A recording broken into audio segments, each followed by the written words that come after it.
Guten Tag, Metnene, da bin ich noch eens mal wer. Und ich wolle is vandaag Bettgen wat vertellen über Klauen und Frinksen von früher. Ich glaube, vandaag könnt ihr mit das Wort Frinksen, die meisten, vor allen Dingen auch die Junglö, könnt nix mehr mit anfangen. Früher, da wurden ja die Hustüren nicht abschlotten. Wie uns an Huse, wir hatten vorne eine Ingangstür und achten eine Tür. Und da ging man einfach so drin mit ne Klinke. Und abends, ja, vorne wurde noch war in Krieg noch war abschlotten, mal achten, kann man einfach so in Tus lopen, achten der den Gang und dann stellen man in eine große Köckebios. Und Kardinal Josef Frinks, den hef 1946 in Köln ne Präke holen. Und da Sache, dass wenn man dort trotzdem hat man arbeiten und betteln gehen, nicht das Notwendige tut überleben harre, dann darf man sich auch ruhig was nehmen. Und Mundraub, was keine Sünde. Und dann sollen sich die Lö auch nicht stören an das sämte Gebot, du sollst nicht stehlen. Und damit gab er dann die absolute, die Absolution dafür, dass die Lö sich irgendwo wo was zu halen, was eigentlich nehmen können. Und das denen sie auch gerne an Bahnhof. Wenn da eine Zug stehen blieb, wegen hatte keine In- oder keine Utfahrt hatte, dann was da meistens Bomben auf den Waggons lagen da Kollen. Und dann gingen die Löder hin und schmähten sich da jede Menge Kollen und den Waggon in die Böschung. Und dann kamen andere Lö und konnten sich das halen, packen sich die Tasken voll mit Kollen. Auf Mucks was sind auch Kartoffeln, auf sowas. Und die Lö gingen auch einfach auf die Äckers und halen sich da eine Taske voll Kartoffeln von den Burenackers. Und auch so mit den Streuobstwiesen, da da gingen sie auch hin und halen sich da auch Apfel und Prum und Beeren und was da alles so was und micken sich da gar kein Gewetten mehr drin. Das wurde dann Frinksen genannt. Wenn dann die Lös Besuch kriegen an Hus und da war das so schön warm und die Löse, oh, was hab ich das ja hier fein putt warm wie in der Wohnung. Dann sehen sie, ja, wie waren auch letzte Wege hen Frinksen. Dann wusste man, dass das geklaute Kollen waren.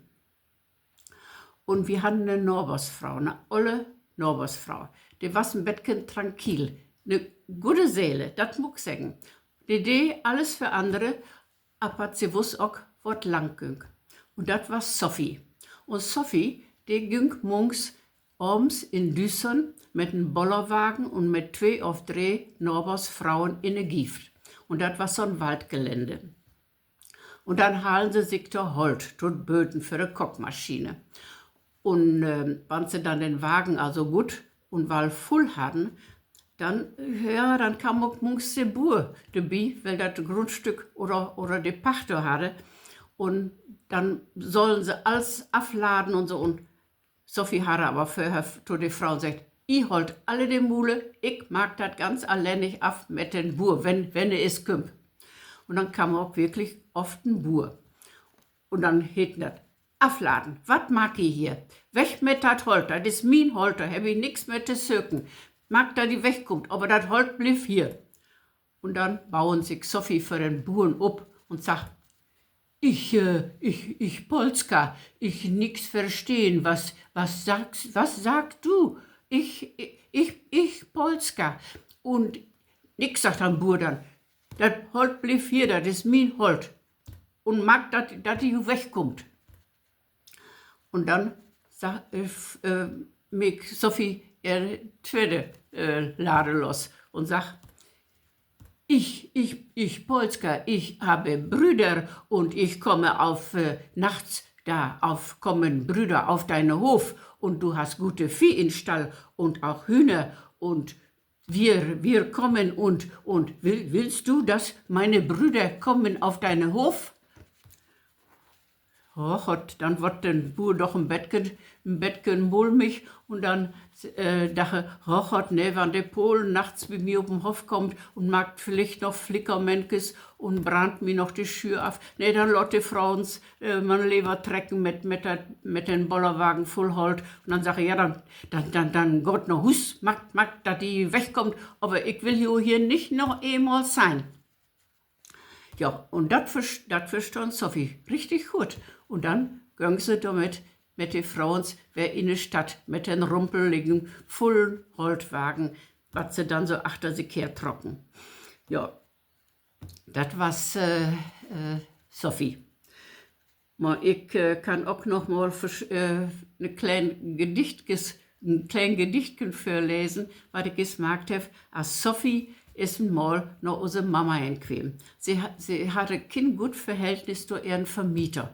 Und dann wohnen unten in Tus, das war Franz, und Sophie wohnte mit ihrer Familie Bomben in Tus. Und das lese ich gut neues Erbges für. Kam Sophie.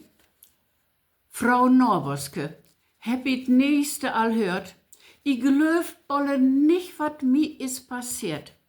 Denn ollen Franz hier unter in Tus, der kam noch mi mit n grot Gebrus und sech mi doch ins Gesicht ganz frech, Sophie, sech ich, mine Nähmaschine is weg. Sie hef op'n Bönnestorn dat letzte Jahr und no op'n Mal is sie nicht mehr da. Und ich, dat sech den ollen Schoff, ich hier dat gute Ding verkauft.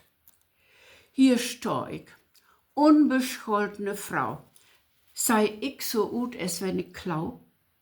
Den Sordans Broden, den Dog nicht mehr grüßen, dat zahl mi den Kerl noch jahrenlang büßen. Den dummen Isel und auch sin Wief, der kriegt von mi noch wat ob lief.